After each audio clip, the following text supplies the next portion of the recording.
Hey, y'all online and here in the room. Thanks so much for coming to the KBS Friday seminar. Today we have John Shelley, who is just recently a KU hire. So I'll introduce him here overall. So he did his undergraduate at BYU, and then he came here. He was a self-graduate fellow, which is a prestigious fellowship that we have here at the University of Kansas, or one of the most prestigious in the area and nationally. After KU, he worked for 15 years for the Army Corps. And recently, I would say a lot of which is what you're going to see today was helping set up the water injection dredge. But recently, he left the Army Corps and actually joined us here at KU, where now he's an associate research professor in civil and environmental engineering. So with that, I'm going to turn it over to John. Thanks so much, John, for coming today. We're excited to hear you talk. All right, thank you so much. I'm going to be talking about reservoir sediment management and then more specifically on the Tuttle Creek Lake water injection dredging project. By show of hands, who has heard of this project already? All right, so quite a few people. If you've been at the water conference that is put on every year, then you are probably aware from that. I've given a few presentations over the last several years. We've been working on this for quite a while. This is a picture of the water injection dredge itself. It's sitting at Tuttle Creek Lake right now. They're testing it, and I will explain more about it. There we go. All right, just a quick kind of recap on sediment and reservoirs. This is a scaled profile of the Big Blue River before Tuttle Creek Lake was built. And before Tuttle Creek Lake was built, all the sediment washing into this reach was also washing out. Overall, maybe some trends over time, a lot of fluctuations, but in general, all the sediment coming in was also washing out. But when we build a dam on the lake, again, scaled from an Excel graph here, that's how tall the dam is. And this is the multi-purpose pool of the lake. So the water is generally held at about that level. When a high inflow comes in, the water level rises, and then they drain it back down to that level. So that's why there's all this empty space. That's for the flood control purpose of the lake. But when the sediment comes into the lake, it hits that slack water and it drops out. It's basically zero velocity in most of the lake. And so over time, you get a lot of sediment deposition. So the dam was built, that first profile is from 1962. That's how much sediment had deposited as of 1983. Here we have 2009. And we have some additional surveys, but just jumping forward to some projections, that's what 2074 is projected to look like. So you think about all the water storage that there was at the beginning and what we're expecting there to be in just a few decades. And it's a pretty stark difference. Okay.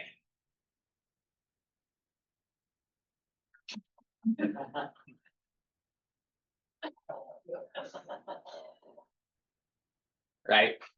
So the lakes are like drinking water cups. There's a fixed volume up to that multi-purpose pool level. And so if you stack sediment up in the bottom, you're just having a smaller and a smaller cup, right? Just less and less room to store your water. This is a problem not just at Tuttle Creek Lake, it's actually a problem all over the world. But this is an analysis that I did based on Corps of Engineers lakes. And I had access to data from 162 different lakes. So out of the 266 that might qualify as having storage, there's 162 here. And what this graph is showing is how much available storage there is. And so over time, as the Corps of Engineers built some major dams, then the storage is going up. However, they pretty much have stopped building dams. And you see that now the line is going down. So there's still a tremendous amount of storage that's available, overall, but this line is now going down. And these numbers are actually really staggering. So 210,000 acre feet is being lost every single year. And that is equivalent to 2.2 medium-sized lakes being lost every single year from the Corps' portfolio, not even counting the Bureau of Reclamation or all the other dams and agencies that have dams. So 339 million cubic yards of sediment is what's depositing. That's more sediment than the entire Corps of Engineers dredging program put together. So for all the navigation channels, ports, and harbors that are being dredged, this is actually greater than that by about 1.5. So it's a really big deal. It's a really big problem, which has not really been addressed yet. Because you can build a dam and you can just wait. You can just continuously lose your benefit and not spend money on it for a while. And so that's kind of what we've been doing since the dams have been built, just continuously depositing and accumulating sediment. If you look at a ratio of how much storage is left, get rid of that thing on the top. There we go. If you look at a ratio of how much storage is left as a fraction of the original storage, a lot of dams are still, they still have 80 to 100% of their original storage left, somewhere in there. There's a fair number, but then there's some that are already being impacted. They've already lost 20 to 40% of their storage, or they've already lost 40 to 60%, or they've lost 80%. And these lakes are the ones that are especially problematic.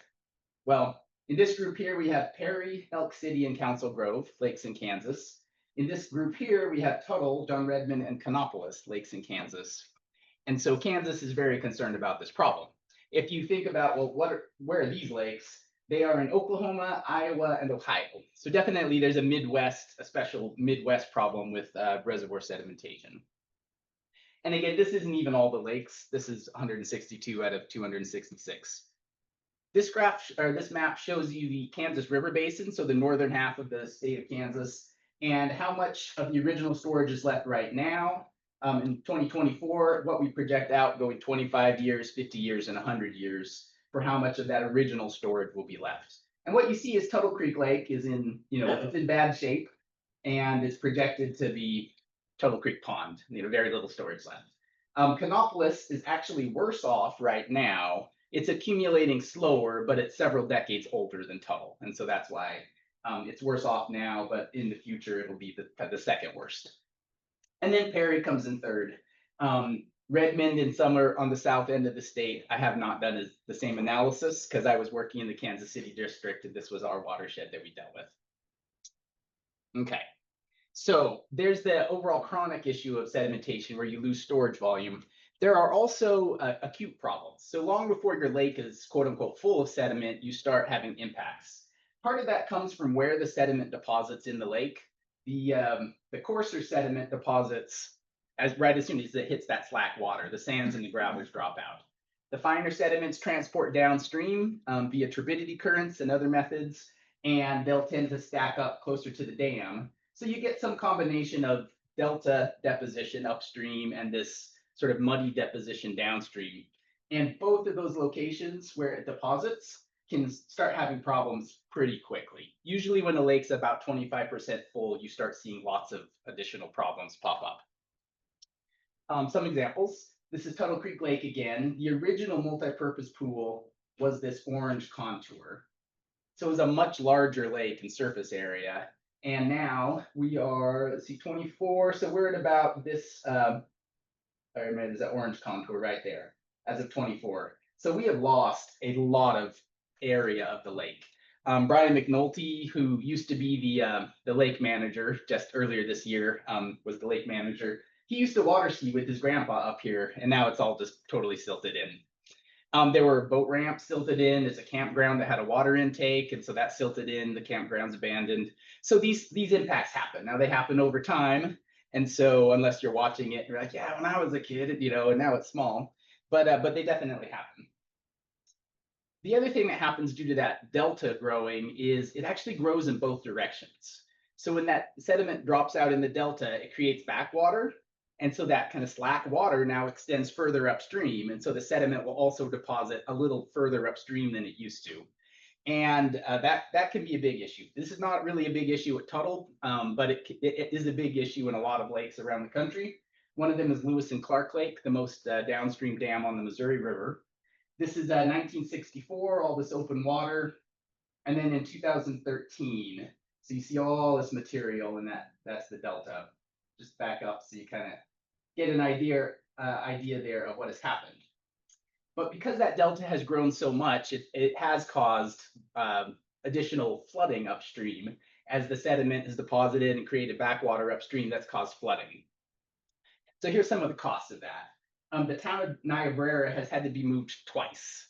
They moved it once when they built the dam, but then as that backwater and the delta deposit in the backwater upstream, it started flooding out all their basements, and they had to move the town a second time. And apparently not a huge town. It cost $80 million to move the town, but that, $80 million. They had to raise a road that started getting flooded upstream, and that was $160 million. And then every year, new people are getting flooded out more often. And so they have to buy flooding easements like every year, just a larger and a larger footprint for those flooding easements, which as of a few years ago, when I made this slide, it was up to $50 million for those flooding easements. Okay, so that's upstream. The sediment downstream can cause problems. This is Paonia Lake, which is a Bureau of Reclamation lake. And this one is about 25% full of sediment, but that 25% had deposited right near their outlet structure here. And so that caused a lot of problems. A lot of debris got stuck on this. They had to manually, like literally by hand, go out there and try to cut things up and get it off. That's a big safety problem. We've got issues with sediment depositing at Canopolis Lake. This is a multi-beam survey at Canopolis. Here's some sediment that's kind of sloughed off. This is the trash rack. And this sediment, we think, was sourced from an eroding bank that was nearby, not necessarily from the entire lake. However, after the sediment has been removed, there's continued to be sedimentation problems in the conduit itself, and sedimentation problems with the emergency gates and the service gates. And it seems as though you clean the sediment out and it comes right back in pretty fast. Well, the lake is over half full of sediment. There's just so much sediment that it just fills it back up. This is an ongoing problem.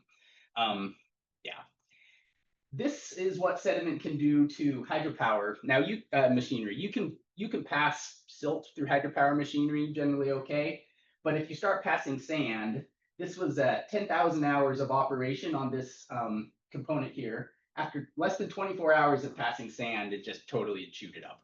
So there are hydropower facilities that they just accept this as just part of the cost of doing business. There are quite a few hydropower facilities where they're very intentional about trying to get the sand around the dam to prevent this from happening. And then all the problems in the lake, you have the flip side of the problems downstream. So you're trapping sediment in the lake, you're releasing hungry water, so to speak, right? It's water that's unnaturally devoid of sediment, unnaturally clear, and it will pick up sediment from the bed, and you pick up sediment from the bed, and then you cause banks to cave in. So this can lead to land loss for landowners, exposing pipelines like oil and gas pipelines across the rivers, exposing bridge piers, which can be a major stability problem. It can lower the groundwater. So all of these things have been observed downstream from dams generally.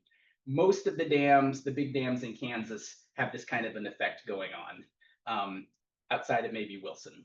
But the other ones, the bed has dropped and the banks have caved in since the dam has been put in. And then there's an environmental concern. Oftentimes people think of sediment as being like the #1 pollutant. I know maybe it's not still, but probably still is on EPA's website. If you look it up, they call it the #1 pollutant. However, sediment is a natural part of the ecosystem. There are species that are adapted to the high turbid conditions. And what happens when we build dams is there's a shift from the turbidity loving species into more of the site feeding non-native species. So this is from the Colorado River. You can see the size of the eye on that species there. And they prey on or outcompete the native species that usually hide in the turbidity. So, and so this is the natural turbidity level, and that's the current turbidity level on the Colorado River. We've seen a similar effect on the Kansas River. It's not my area of expertise, but they've been tracking different fish species, and some that used to be very present that are dependent on turbidity are now very reduced or totally absent from the Kansas River. And then if you trap sediment in dams throughout a large watershed, you end up starving the delta.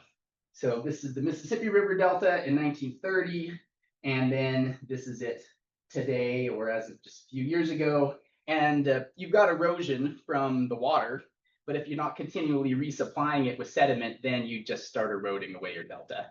And well, you've seen this here, but we've seen it in every major delta area where they've built a whole bunch of dams upstream. So we're seeing it in real time in the Mekong River Delta as Laos and Vietnam and all of them have built their dams out. It's causing the same issue. Okay, Now, what can you do about it? There are a lot of things that you can do. The old adage, if you're only good with hammers, every problem is a nail, it is not a one size fits all for what to do. You got to look at the specific lake, the type of sediment, the downstream conditions, and what might be the cheapest, best thing to do in one spot might be quite expensive to do in a different spot, or totally unacceptable environmentally, or whatever the case may be. So in the interest of time, I'm not going to go through all of the different things that can be done. I'm going to give you 4 R's, basic categories of things. Reduce the amount of sediment coming in. Everybody loves to do this. It's not necessarily the cheapest way to manage your sediment, but and it's not usually going to be the bulk of what you have to do. But we all love to do this. It's great. Redistribute where the sediment deposits in the lake.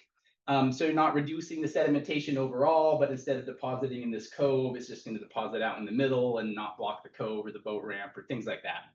Route the sediment is preventing it from depositing in the first place. So bypass tunnels or channels that go around the lake. There are a lot of examples of these kinds of things. Some you have to put in before you build the dam for it to be at all viable. Others you have to have a steep terrain or different things like that. So they're all very site specific what you can do. I'll give you one example of routing though, and then there's removal, and I'll give you a couple examples. All right, so routing, like this one here, there's actually a tunnel that is going through this mountain so that the sediment can get around the lake. And there are a lot of lakes around the world that have tunnels or something like that, particularly to get the sand around the lake. But that's not really viable out in Kansas where it's super flat and the dam's already built, right? Something that has been done in some places is called a density current venting. So a density current is if you have water with a lot of sediment in it, that fluid is heavier than it would be if it didn't have the sediment in it, right? And as you have heavier water that hits the water of the lake, it will plunge to the bottom. If you think about if you had a jar with oil and water, the heavier water would sink and the lighter oil would be on top. If instead of being in a jar, it was like something on a slope, and you were just to dunk some water into like a tank full of oil, you could imagine that the oil would sink to the bottom, and if it was a slope, it would just keep on traveling down. So that's kind of the same concept with the density current. It's heavier and it'll travel down slope. Now it'll also travel horizontally, and so there's a little bit more to it, but that's the basic concept. Here's a lake, Cochiti Lake, that has a density current. The turbid water comes in, it plunges to the bottom of the lake, and it basically travels along the bottom of the lake, and then it gets discharged downstream. If you know when these are happening and you could time your releases properly, you can start passing some of the sediment. Some lakes do this on purpose. Other lakes just do this on accident if they just happen to have the gates open. Here's a zoomed in version. The turbid water coming in and it's plunging. The lake itself is pretty clear, but the turbid water is making it all the way out. And so this is known to occur at a few lakes.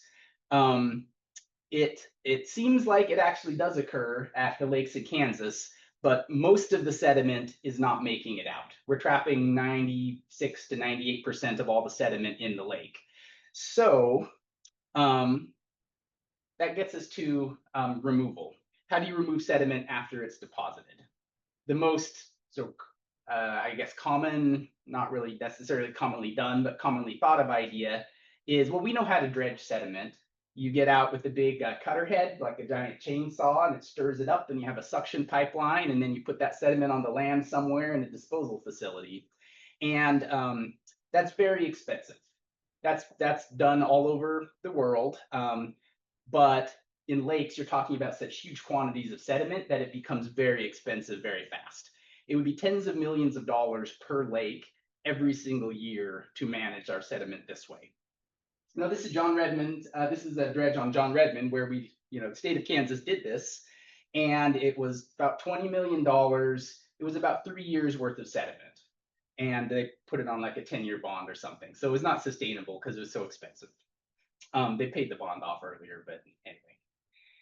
Okay, one thing you can do to cut the cost down of a traditional dredging, just right off the bat, is don't put it on the land. When you put it on the land, you have to dewater it, you have to deal with all that.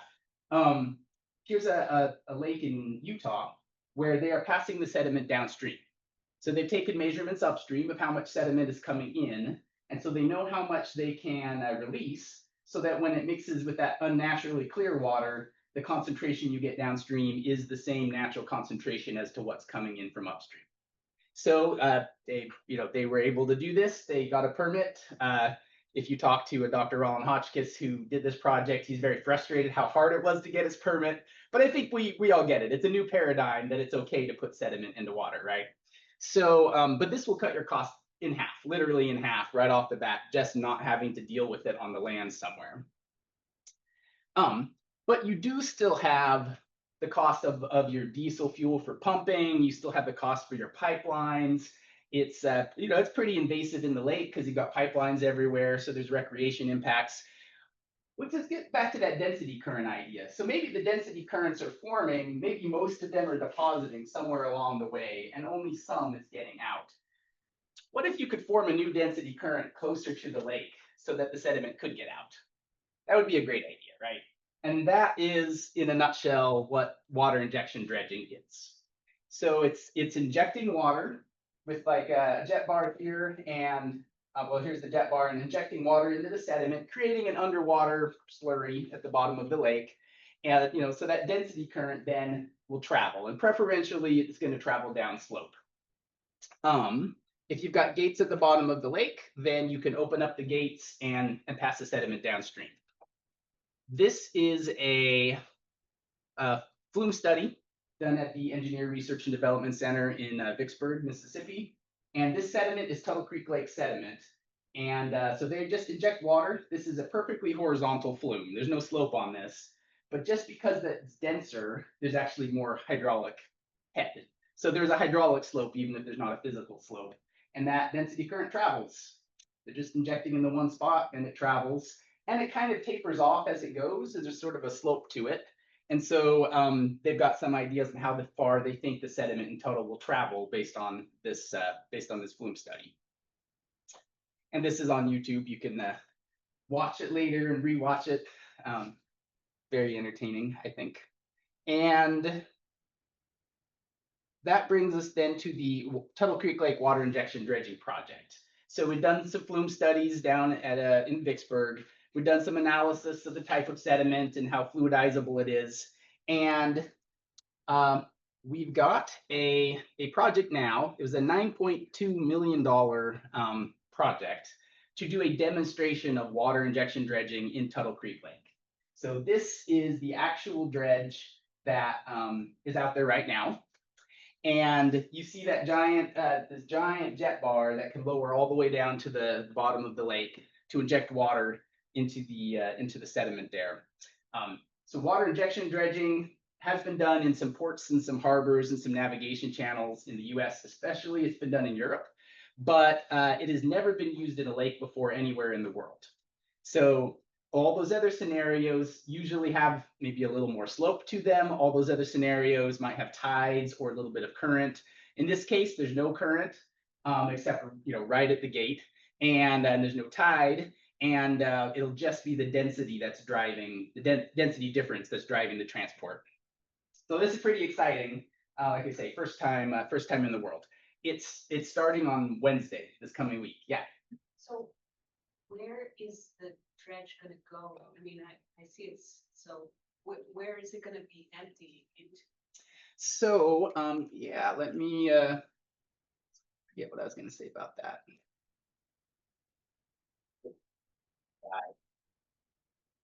I kept trying to get it in the water inject like a turbidity current, and it couldn't.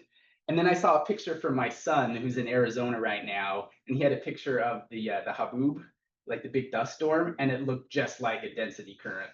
And so then I told AI to give me a haboob underwater, and it did it. Like that was great, perfect, perfect AI prompt there. All right, so I have a map in just a second, so I'll answer that question. But this shows you that Tuttle Creek Lake has gates right at the bottom of the lake. That Paonia, where the gate was up high, wouldn't be a good candidate for water injection dredging because the sediment would get there and it wouldn't be able to get through. But in this case, the gates can open right up and the sediment can pass through and go to downstream. right, like I say, they're gonna start dredging on Wednesday. It's gonna go for 10 days. So they're contracted for 200 hours of active dredging. They're planning to do 20 hours a day, so 2 shifts, like a day and a night. And then after this test, it's going to be repeated in the spring and it's going to be repeated in the summer of next year. So there'll be 3 tests in all, one in the fall, one in the spring, one in the summer. Because not only are they testing the technology, but they're testing the response of the channel downstream and you know, the ecology and the water quality. And so that's important to get it in the different seasons. Because you asked the question, I'll just show you the map and then I'll go back. So this is where the dredge is actually going to operate. It's going to start right down here by the dam, and it's going to work its way upstream. Kind of the first day is just going to be this pilot channel that's in the old submerged channel, which is still, you know, in the topography of the lake. You can still see it. And in the nighttime, they're going to be over here on the west side, and they're going to be dredging here. In the daytime, after that first day, they're going to be dredging on this east floodplain. And each of these lines represents like a different experiment. It's almost like a run in the flume, where we're varying different parameters. So how fast is the dredge moving? You know, that you can choose that, right? So we're going to test 1 knot, half a knot and a half. How close is that jet bar to the bed? We're going to start at 1 meter, and then when we do subsequent passes, we're going to get closer and closer to the original bed. And then we're also going to test being farther up. It might be better to be farther up. It might be less problematic with debris and whatnot, but it might be less effective. So we're testing a lot of different things. The direction of the dredge, should you start from downstream and go upstream? Should you start from upstream to go downstream? This is not a trivial question. I've asked experts in sediment, you know, the people who write the textbooks and stuff in the sediment world. And I've gotten different answers. People think you should start upstream and go down. And then the guy in the Netherlands who's done a lot of testing of water injection dredging is like, oh no, you should start downstream and go up. So, you know, we're testing it because there's just real different, even among the team members of the different researchers, there are different opinions. And so we're testing it. Anyway, that kind of gives you the footprint of where it is. And we'll back up just a little bit. The goal of this project is not to remove a certain volume of sediment or to dredge down to a certain elevation. So it's not a typical dredging project, which usually would have one or the other of those goals, like an elevation or a volume. In this case, we're just trying to answer questions. So it's a $9.2 million research experiment, right? And so how much sediment can this technology move? What's the cubic yards per hour? We have a lot of sediment that's coming in to keep up with. So can this keep up with it, right? How much will it cost per cubic yard? And then all the downstream effects in those 3 seasons. If we can answer the questions, everyone will be happy. This was fully successful. If we answer the question and it shows that it's cheaper than our next best options, that's what we're really hoping for. And then everyone will be really excited, right? But if all it can do is answer the questions, and if it comes out and says this is more expensive than your next best option, then it was good to know, right? There's extensive surveying being done, multi-beam surveys, sediment concentration measurements downstream, and various sediment surveys in the lake. But beyond the primary questions, there's a host of, I call them secondary questions, really interesting and important research questions about how to optimize the dredging, what influences the height and the speed of that density current, how much does it spread laterally, how quickly does it settle down? I mean, do you do the dredging and go resurvey it right away, or is the sediment still fluffed up and you'll get a bad reading? How long do you wait for it to consolidate? So there are a lot of practical questions, as well as kind of some more fundamental questions about density currents and how they move, as well as questions downstream. So we've got a lot of people that are involved in research, mostly focused on the secondary questions, in addition to all the monitoring and analysis being done for the primary questions. No, including Ted Harris, and a lot of you that are here are involved in this. But I counted, I think, 12 different labs and research groups that are involved.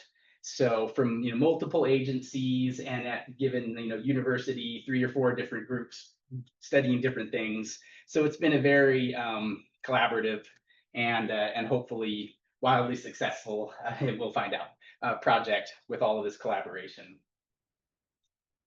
One of the questions often asked is, well, how much sediment are you going to pass downstream? That's kind of the same question as how much sediment are you going to remove, and we don't actually know that yet. But we do know we're not going to exceed the range of the natural value for what's coming in, because that's the permit condition. So if in fact the sediment concentration at 2000 CFS, which is what's going to be released from the lake, if it's above this range of what's natural for coming into the lake, then the Corps will release more water and dilute it. That's kind of the plan. Each of these dots represents a measurement, in the channel coming in to the lake. Okay. And so Ted Harris's team is going to set up a buoy here, and it sounds like their second buoy pretty close. And there's a group from ERDIC that's going to be sampling downstream at this location here. USGS will be down at their gauge, which is down there. And then there are gauges down on the Kansas River as well. So this is 5. There's 5 gauges, but then there's also one that's upstream is kind of the control. So there's actually 6 locations where USGS is collecting continuous, 15-minute turbidity, maybe finer, and also going to be getting lots of physical samples to correlate against. Also, there has been tremendous amount of sediment characterization, the chemical characterization, as well as grain size of the sediment, and a lot of water quality sampling, kind of all at the same locations or really in close proximity, as well as sampling invertebrates and sampling fish. And most of that work has been done out of Kansas State. And then I am not a water quality person, and some of you are, so I won't bother trying to talk to it, but there's a lot of things that are being tested for in terms of water quality. And some of these are sort of real-time type samples, and some of them are lab samples you'd have to send back, and we'll find out after the fact, what it was. Okay, so that was kind of maybe drinking from a fire hose on the topic and also on the project, but what questions do you have? Let me look to see if there's any online, but anyone in here who wants to ask John a question, please go ahead. Yep. So, I guess so what are the buoys for? And Ted's gonna be, what data will they be collecting? Well, I think Ted can answer. Okay. I guess, yeah. So we're gonna have one buoy that does water quality in the lake itself. So it will be off, I guess I can click in here.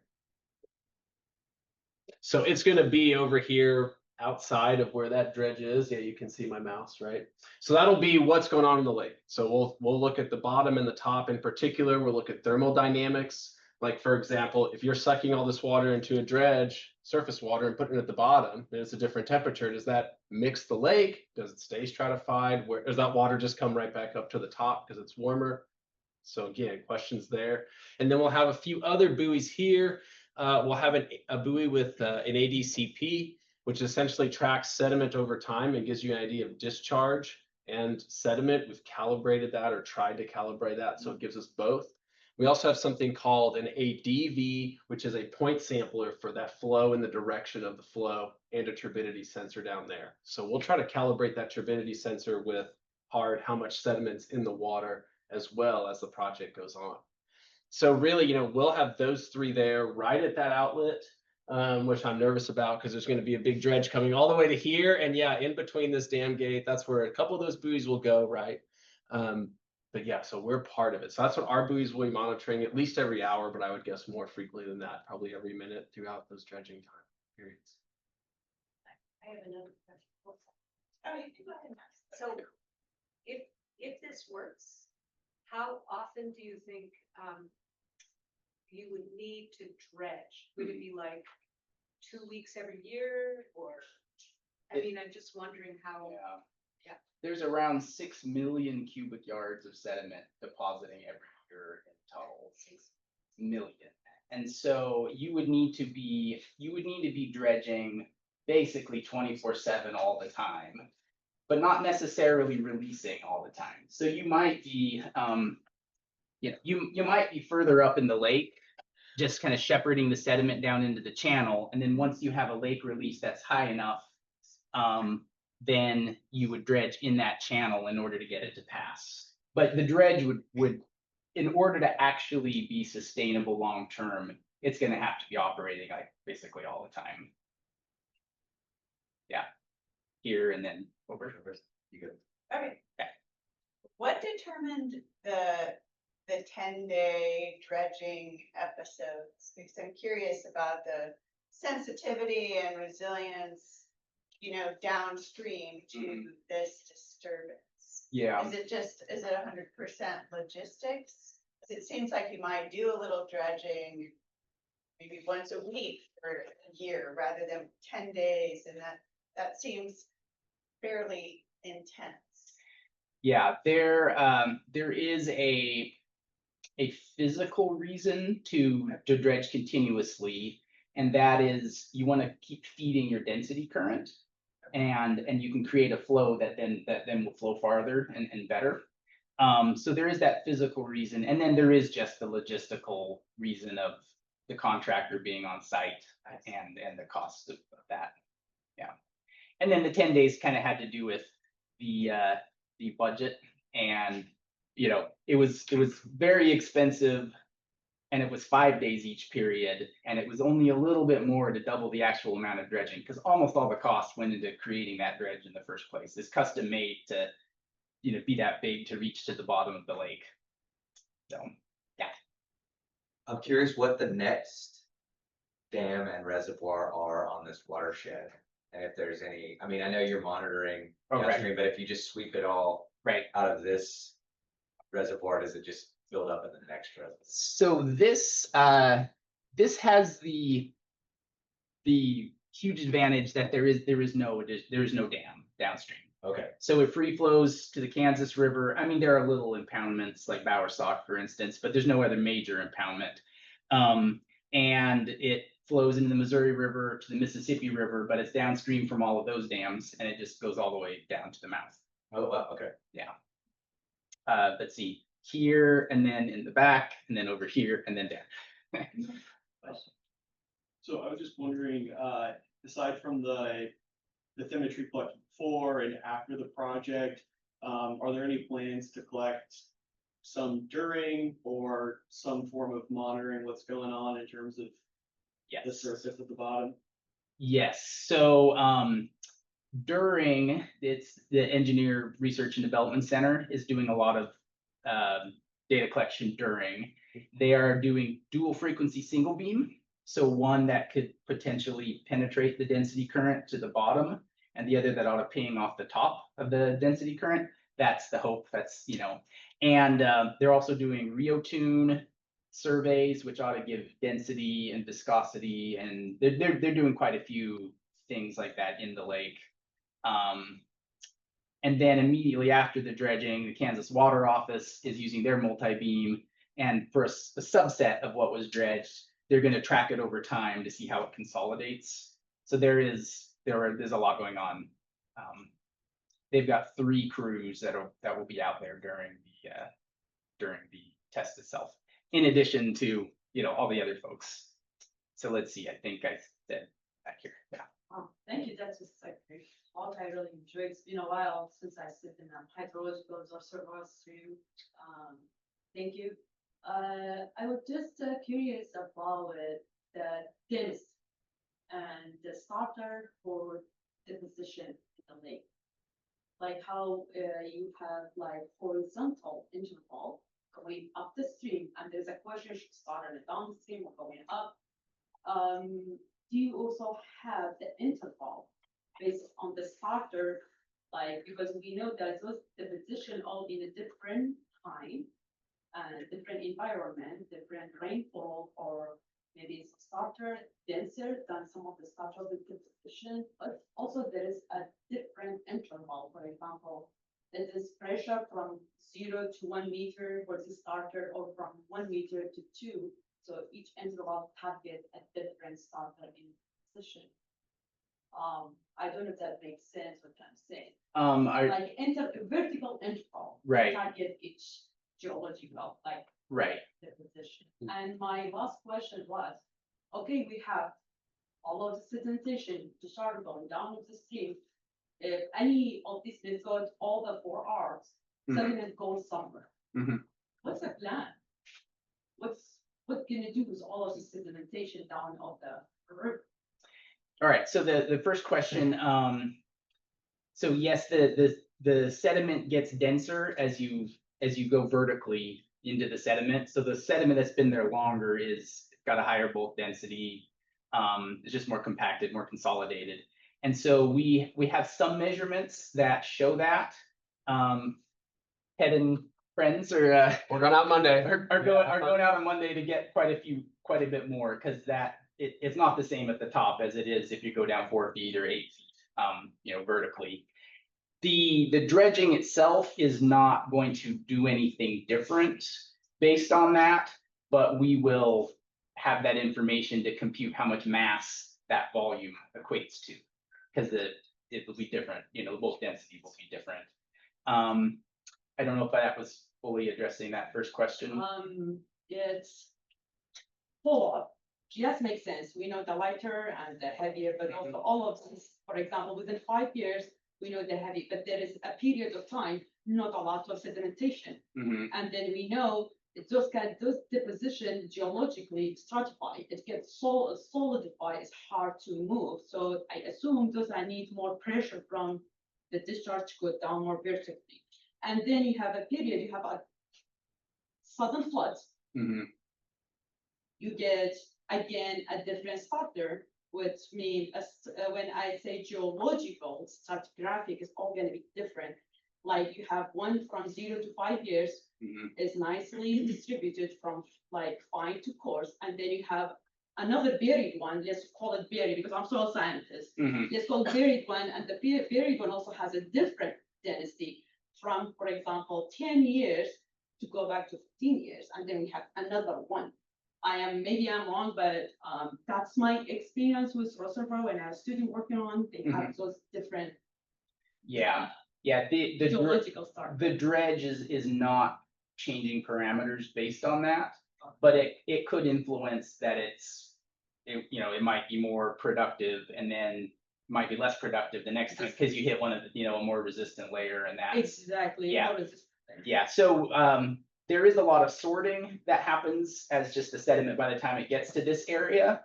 And we're going to be taking a lot of samples, but there's always going to remain uncertainty with that. And that's one of the sources of the uncertainty for sure. I look forward to see this. Yeah. Let's see, there was I think a question. Okay. Thanks for your talk. So you mentioned this tech was good at this lake because the exit holes, or Mhm. you call that in the dam, are at the bottom, but that's not true in some dams. I just wanted to know Mhm. how common it is for the exit holes to be at the bottom for especially those problematic lakes. Right. Nobody knows. That inventory has never been done. We had a project at the Corps where they were calling every lake manager and they were asking questions about what sediment problems do you have and trying to ask that stuff. And I said, you need to ask them where the intakes are. And they didn't. So still nobody knows. It's a really important question because you can't do this on every lake because of that reason. There's other technologies that would work with different configurations, and so it really guides you to what you could do at your particular lake. Now, I do know in Kansas, in the Kansas River Basin, that Canopolis has gates on the bottom, and Perry has gates on the bottom. So the next ones that would need something in the northern half of Kansas do have gates on the bottom, and potentially this could be, if it works here, it could potentially be exported to those lakes too. Yeah. Let's see, there was Chief. And you can check my math if it's right, based on what you showed up there. So Tuttle, as I recall, was about 3,000, 3,500 acre feet of sediment on average goes into the reservoir. At the rates you were showing, at a 1 part per thousand, say, this, you know, at a 2,000 CFS discharge, running 24/7, 365 would be about half of the annual average inflow. Now, your error, your range there, if you went to that higher value, in theory, if you ran 24/7, 365 and always had 2,000 CFS coming out, you might be able to get the, you know, to hit that equilibrium that passes. I don't know if that's roughly what, does that seem? I haven't done that math, so I can't verify on the spot, but yeah, this test is a test. It's not really intended to move the needle. It's really just a test of Well, the technology. I'm talking if this running right. all day, Yeah. every day, you know, from here on out, Mhm. it would, you know, if everything went perfectly, it would sort of half the inflowing sediment load. Mhm. And maybe a little higher if you had it dump out at a higher density. And so then you should be able to project, yeah, that's the, Yeah. I was looking at 2,000, goes to about 1,000 on the concentration over there, so Right. about a 1 part per thousand. Yeah, whether this could viably get 100% is an open question. And I mean, this is the range of what's coming in. And so if you were always near the top of the range, you would expect, yeah, there's enough room to get out everything that's coming in. But you would have to be able to get it even at these really higher discharges when a lot of sediment is coming in. And you might not be able to keep up with it with it, whatever sort of dredge. So there's other things that can be done. You could drain the lake and do a drawdown flush. You know, you get out 6-7 years worth of sediment in one season. But then you've drained the lake and all the fish are gone and all the water's gone. So, you know, there are other things, but that, you know, it's a good question whether or not operating in just kind of the range that maybe you could operate your dredge and get high enough levels. Maybe it's not enough. Maybe it's part of a solution and it's not the whole thing. It's all about buying time, you know, that's what we're Yeah. trying to do with this and the aquifer as well, you know, it's just all, how do we stretch that usable lifespan horizon? But you know, if this buys us another 50 years, that gives us more time to, you know, find another approach. The other thing is this really targets the fine sediment. That coarse delta is still progressing. And so that will take a different technology, because if you water injection dredge sand, it just falls back out. That was gonna be my actual question, was even if this is working, the shape of this reservoir, like you showed the you know, predicted boundaries, and we're still gonna end up probably pretty close to that 2074 boundary. It's just going to be, I wanna say, wallowed out more, you know, it's going to have That was near the beginning with the. I mean, that would be my expectation, that it is going to continue to encroach, right, the delta. Yeah, good one. Yeah. So you are, you know, you're saying that this delta will continue to grow. Yeah, And that is true. and we'll Yeah, just maintain the basin. Yeah, this technology is, it's to try to keep the lake deeper and it's targeting the fine sediment. Something different will have to be done if you want to also target the delta, which is the sands and the gravels. Yeah. Let's see. Okay. I was wondering if there's anything known about like the physical disturbance of the WID, maybe increasing like internal contaminant loading just from like breaking up any weak adsorption of contaminants that came in with sedimentation. I know I saw on your list that total atrazine, I think, was one of the things that was being looked at, but yeah, like other organic contaminants. Is there anything known about that? Is there something known about it? Okay. Yeah. So you'll be on the next one. So we actually sampled a bunch of cores and took a bunch of buckets, right, that went down to Erdic. So they not only shot water at some of that sediment, but then they did a bunch of analyses to ensure that it was safe. And so our group will be leading that same thing. That's what all the vibe coring and 5-gallon bucket is. So we give Erdic all of that. So we look with depth, and then we look along where the channel where most of the dredging will happen. And then they assess any sorts of limits or any sort of guidance values that might get exceeded. In that case, we didn't find anything on Tuttle that looked extra concerning, like that we were going to release. And I think there was also a look at archaeological sites, right? Just in Mhm. case to ensure that there were none that would be disturbed possibly from before the dam was there. Yeah, the dredging is, it's limited to post-impoundment deposition, so it's not going below the pre-impoundment surface, except in a couple of spots that were specifically cleared for not having archaeological sites. That, yeah. And then his answer to that question. I didn't realize that I would be answering my own question in the future. Yeah. You're gonna be a part of it, yeah. Let us know. Let's see, was there another question? David, yeah. I was just wondering about, with the sediment discharge in the Kansas River, base flow levels and how that's considered, and since there are other reservoirs, are they coordinating to maintain maybe a certain base flow, or is that not, of much concern? So this test specifically, they stored extra water into the flood pool so that they could release higher levels during the dredging. 2 days before the dredging starts, during the whole 10 days, and 2 days after it's done, it'll be at 2,000 CFS. And I think usually it might be more like 500 that they would be releasing. So it's higher to be a little more robust. And hopefully if there's any deposition, we'll be able to flush it. Yeah. Was there? You say it's never ever been done on a lake before, Correct. so then Ted, you have the only research on the kind of the impact downstream. So what did we say there was a project in the Netherlands that did this too? Yes, not in a lake, but Yeah, so they have a not a lake. research unit and they've done it in more in like ports. So they did like impact studies or how that would affect me, like you said, it's going into the Kansas River after that, or I mean, Ted, I guess will find out. Right? Yeah, K-State. Yeah, K-State's on that part, but and USGS downstream effects of what it will be. Mhm. Yep. Yeah. So looking at what it is. So I was wondering, why doesn't Milford change in the next 100? It looks like the percentage of like Mhm. usable, or like sedimentation Right. doesn't increase Yeah. in the next 100 years. Milford is really interesting because it had a higher sediment load in the past.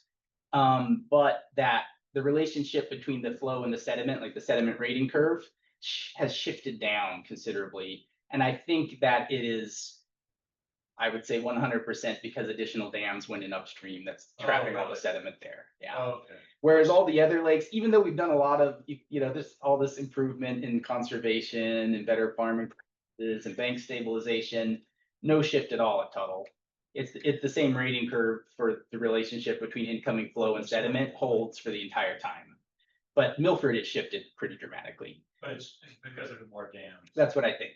And then so basically it's just age is the biggest predictor of sediment, like if you don't have a bunch of dams upstream, it's just age. It doesn't matter what else you do. Simply how old it is, how old a reservoir is Inflow too. Oh, Yeah, okay. yeah. So because of the precipitation gradient across Kansas, it rains a lot in the east and hardly any in the west. In terms of the deposition per square mile of unregulated area, it's pretty similar between like Tuttle and Milford, for instance, because they're pretty close to each other. But Milford has so much of its watershed cut off, it's actually a pretty small watershed that's undammed. Yeah. Tuttle has no other major dam upstream, and it's got a huge watershed. Whereas Clinton, so it basically per like unit area of watershed, it's more deposition in the east and it's less as you go west. Tuttle just has such a big watershed. Okay. Yeah. And I wouldn't say like there's nothing you can do. It is just, but it is true that we just haven't seen a reduction at Tuttle despite everything that has been done. If you wanted to really move the needle, it would either need to be a much smaller watershed that you're dealing with to see that impact. And you were going to have to do not dozens, but like thousands of projects in order to see the impact. And it, like I said, it tends to be a little more expensive. I don't quote me, but I did kind of the back of the envelope, and I think it was maybe $22 a cubic yard for the sediment reduction work. And when Redmond was dredged, it was like $7 a cubic yard. And if they just put the sediment downstream, it probably would have been $3.50 a cubic yard. So it can be a lot cheaper to deal with it in the lake than to deal with it on the landscape. But there's other benefits of doing that work. So, it's still a good thing to do, but you're also going to have to address it in the lake. I think that there's some thing to do just to reduce erosion. Well, that's what everybody wants to do, right? Everybody wants to do that, but it is just it's just more expensive, and you're gonna have to do way more than people think. And even still, actually, I do have a slide on it. In the interest of time, I hid some slides, but I think I do still have that one in there. Let me Plus, we have to deal with most of that watershed in Nebraska, so. yeah. Yes, that's true too. Let me unhide these slides and I'll address that point. It's vegetation. So upstream from Tuttle there, as of a couple years ago when I did this, 176 erosion hotspots that hadn't been stabilized yet. And if you stabilized all 176, you would prolong the life of the reservoir by less than a year. So that's just kind of for scale, And so then we looked at some other sources, like maybe it's not just eroding banks, maybe there's low head dams. There was this one near Marysville that failed a few years ago. And we calculated, some sediment coming out of that because of that failure. But like you said, they're 3,800 acre feet per year. And this was kind of a one-time event. After it failed, most of that sediment washed out pretty quickly. So there's only so much trapped behind dams. There is some, and it's more significant in some lakes than others. There's a paper that if you knew Odd Mean, who was in civil engineering, he was working on that, just got published. And head cuts and other things. So there are other places to look for that sediment reduction, and there's also the fields, of course, with the agriculture. But if you could do like a 20% reduction in the sediment, that's that yellow line, and you would end up extending by some time, but you haven't changed your final answer. It's just not nearly enough, and that would be 1 million tons per year of sediment reduction in order to get that 20%. So you would need like really on the order of thousands of projects.